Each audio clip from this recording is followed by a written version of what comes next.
KPBS On Demand is supported by UC San Diego's Art Power, presenting Mo Willems' Don't Let the Pigeon Drive the Bus, the musical, with music by Deborah Wicks-LaPuma, Saturday, November 22nd at UC San Diego's Epstein Family Amphitheater at UC San Diego. Tickets at artpower.ucsd.edu.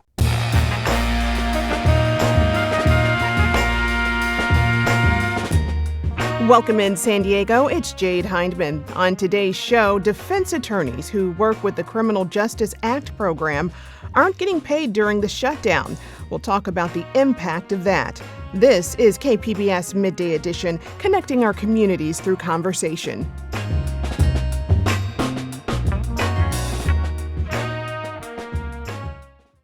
The government shutdown has left many federal workers without pay for the last month.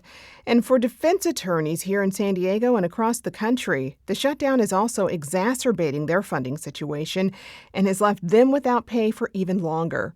Well, Alex Riggins is a reporter with the San Diego Union-Tribune, where he covers federal courts and federal law enforcement. He joins me now to talk about the funding situation for local defense attorneys and the impact on the court system at large. Alex, welcome to the show. Thank you very much for having me. Glad you're here. So, a few months before the government shutdown, federal funding for this Criminal Justice Act program had already expired. Can you talk about that program and how it works? Yeah, that's right. So the Criminal Justice Act, essentially every defendant in a federal case is guaranteed, has a Sixth Amendment right to a defense attorney. There is the Federal Defenders of San Diego, which is essentially the public defender's office, and they take about half to 60% of defendants who can't pay for an attorney.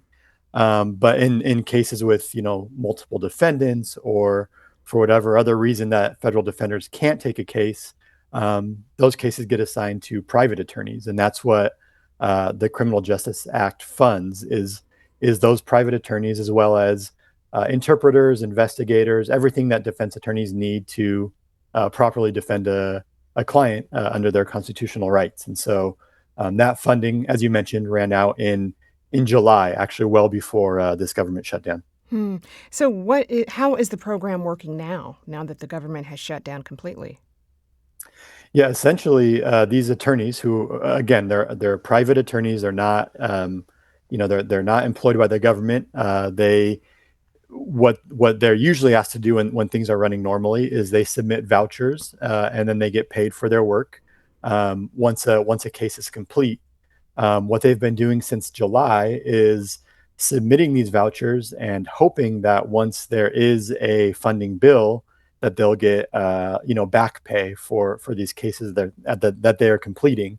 But for the time being, they're working for free. They're not getting paid. And sometimes, these cases can go on for years at a time. And so, many hours, many thousands of dollars owed to them.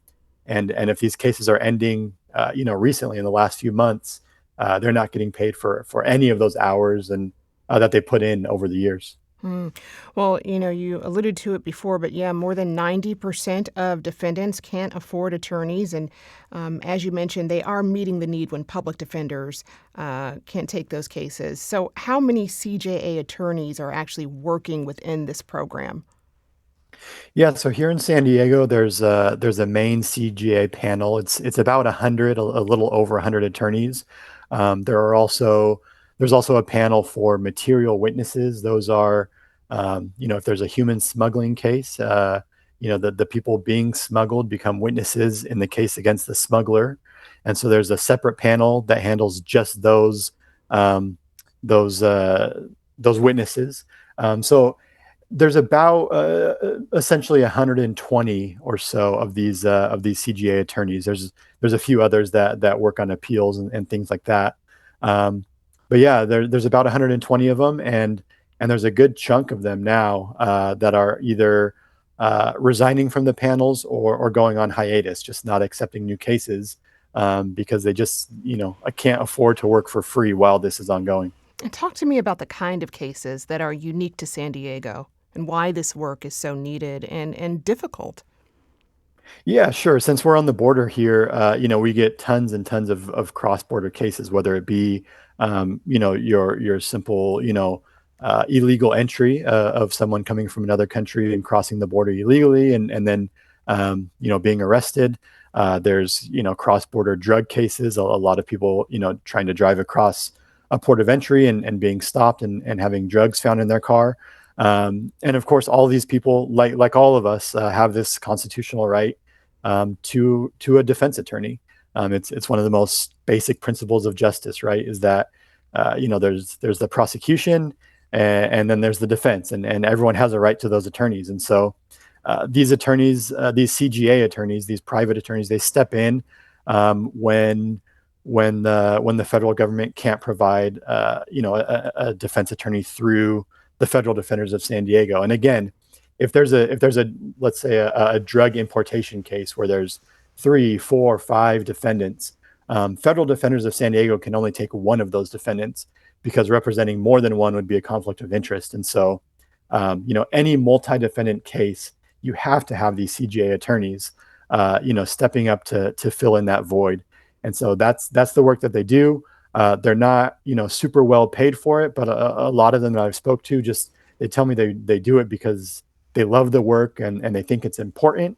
Because this is a constitutional guarantee that we have these defense attorneys, and so they do it kind of out of a pride and a passion of upholding the Constitution. And so it's very hurtful for them to work so long without being paid. And as the government shutdown keeps going, it just makes it worse and worse for them. Yeah. And you spoke to several defense attorneys who've been without that paycheck for at least 4 months now. What are they saying? I mean, how are they feeling the impacts in their day to day? Yeah, it's really hurting them. I spoke to one couple. They're both defense attorneys. They don't work together, but they're both defense attorneys and both take on. Both said about more than 90% of their cases are CGA cases, and the wife is 6 months pregnant, and so obviously with their first child on the way, they can't afford to keep working without pay. It's just impossible for them. So they're looking at other ways to, try to take on either retained clients or other type of legal work.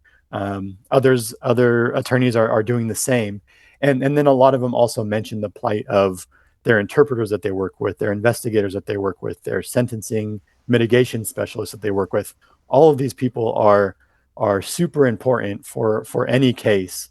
And those people as well are working without pay, all of them since July 3rd or earlier. So, this crisis in funding, as you mentioned, is also affecting interpreters and other experts. But talk more about the impacts of that. What does that mean? Yeah, so what it means is a lot of these interpreters and other experts are seeking other ways to make money, and so then it forces fewer and fewer of these experts to take on more and more cases. So they're on top of not getting paid, they're burnt out from working 6, 7 days a week, 10, 12-hour days. Um, it's just a really bad situation all around. They're dipping into savings, they're taking out loans, they're trying to make it work because they believe in this mission, this constitutional right. But it's really difficult for a lot of them to keep doing this, without knowing when that paycheck will come, or sometimes, even wondering if that paycheck will come, for this back pay for all the work they've been doing. Yeah. How does all of this impact defendants and their cases? Yeah, I mean, and that's the thing that a lot of them speak about is they're worried about, they figure, we're attorneys, we can handle ourselves, we can find other ways to make money, but they worry about their clients and defendants not getting the defense, the high quality defense that these CGA attorneys provide, and not getting this defense that they're entitled to through the Constitution. Obviously, these attorneys are greatly concerned that as more and more of them have to resign or go on hiatus, that defendants here will be left without, not just without high quality representation, but maybe at some point without representation. And then, And then that raises, even more serious questions about how prosecutors can keep filing these cases and keep going on with these prosecutions if defendants don't have anyone to defend them. The impacts are far-reaching. Tell me, who are some of these experts that we talked about a little earlier that are being impacted by this? Yeah, so there are interpreters. So many cases here have a Spanish-speaking element, so there's Spanish interpreters. There are investigators, right? If you're a defendant and you want to properly defend your case, sometimes you have to go out and do extra investigation that the law enforcement agency didn't do to try to find witnesses that can help your cause or whatever the case may be. There are at sentencing, sometimes people bring in mitigation experts to help explain why this defendant shouldn't receive such a long sentence because of childhood trauma or just whatever reason. So there's experts that help defendants testify as to mitigating factors for sentencing. There are forensic experts, people who, if the crime involves some sort of digital evidence, forensic experts are hired to go over that evidence to make sure that it's all good and it's what prosecutors say it is. And so, yeah, there are many experts, and all of them have been asked to work without pay as well, which is obviously difficult for all of them. Zooming out is, we talked about it a little bit earlier, but is there concern that this could really lead to delayed court proceedings or even some sort of collapse in the criminal justice system? Certainly there is. Yeah, I spoke to the Chief Justice here in the Southern District of California, and she expressed concern, that judges will have to start dismissing cases if there's not enough defense attorneys to represent all of the defendants here. And another huge concern looking forward to the future is that if, whenever Congress does pass a new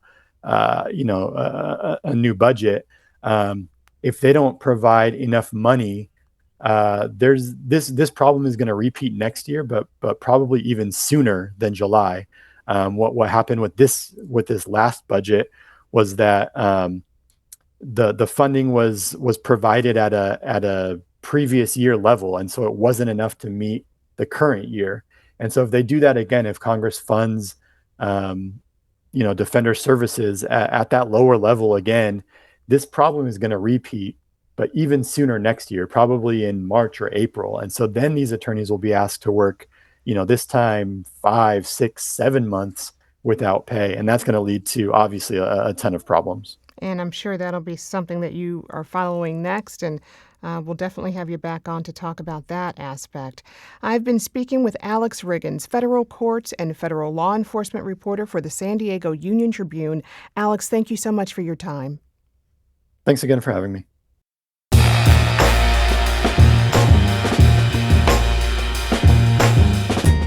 That's our show for today. I'm your host, Jade Hindman. Thanks for tuning in to Midday Edition. Be sure to have a great day on purpose, everyone.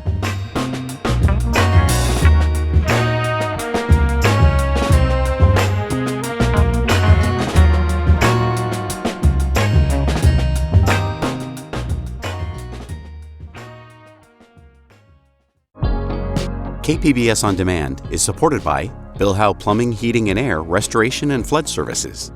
Family-owned and operated for over 4 decades, Bill Howe has been serving the plumbing, heating and air, and water damage needs of the San Diego area since 1980. With their fleet of trained professionals, Bill Howe has the ability to service all major and minor plumbing and HVAC emergency needs 24 hours a day, 7 days a week.